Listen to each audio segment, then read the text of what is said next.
कि जब मन होता है आ जाता है, जब मन होता है चला जाता है। पता नहीं मेरे बड़े भाई हैं, उनके बारे में कितना हम सम्मान रखते हैं, लेकिन कभी अपने बारे में यह बोलते हुए उपेंद्र कुशवाहा के बारे में कि आता है चला जाता है, कभी अपने बारे में उन्होंने सोचा कि नहीं सोचा? हम तो जननायक कर्पूरी ठाकुर जी के सानिध्य में राजनीति की शुरुआत किए थे। जननायक कर्पूरी ठाकुर जी जिन विरासत को समेटे हुए आगे बढ़ रहे थे, उनसे प्रेरित होकर, प्रभावित होकर हम उनके पीछे पीछे हो लिए थे। और लगभग तभी से हम नीतीश जी का जो राजनीतिक सफर है उसको भी देखते रहे हैं। हालांकि हमने जब जननायक कर्पूरी ठाकुर जी के साथ पीछे पीछे होकर राजनीति में कदम रखा, उससे पहले से नीतीश कुमार जी राजनीति में थे। स्वाभाविक है, हमसे वरिष्ठ है, हमसे ज्यादा अनुभव उनको है, लेकिन जब से हम देख रहे हैं तब से मेरे बारे में कहते हैं कि बदल जाता है, आता है चला जाता है। हम देख रहे हैं नीतीश जी को जनता पार्टी के समय से, तब हम इंटर के विद्यार्थी होते थे, जनता पार्टी का निर्माण हुआ था 74 आंदोलन के बाद। तो जनता पार्टी के एक युवा नेता के रूप में हम उनको देखने लगे। बाद में चलकर दमकीपा दलित मजदूर किसान पार्टी बनी, उसके नेता के रूप में हमने देखा उनको।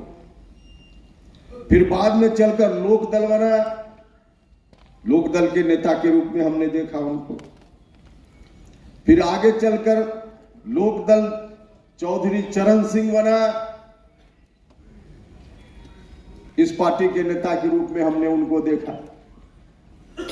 लोकदल विभाजित हुआ था, लोकदल क और च। लोकदल क मतलब कर्पूरी जी के साथ वाला लोकदल, लोकदल च मतलब चरण सिंह जी के साथ वाला लोकदल। तो लोकदल च के नेता के रूप में भी हमने देखा नीतीश कुमार जी को, और उसके पहले और उसके बाद भी जननायक कर्पूरी ठाकुर के बारे में उनका क्या क्या बयान रहता था। आदरणीय नीतीश कुमार जी, बिहार के लोगों को याद होगा, जननायक कर्पूरी ठाकुर जी को कपटी ठाकुर किसी और ने नहीं कहा था। तो उस रूप में भी हमने देखा है, क्योंकि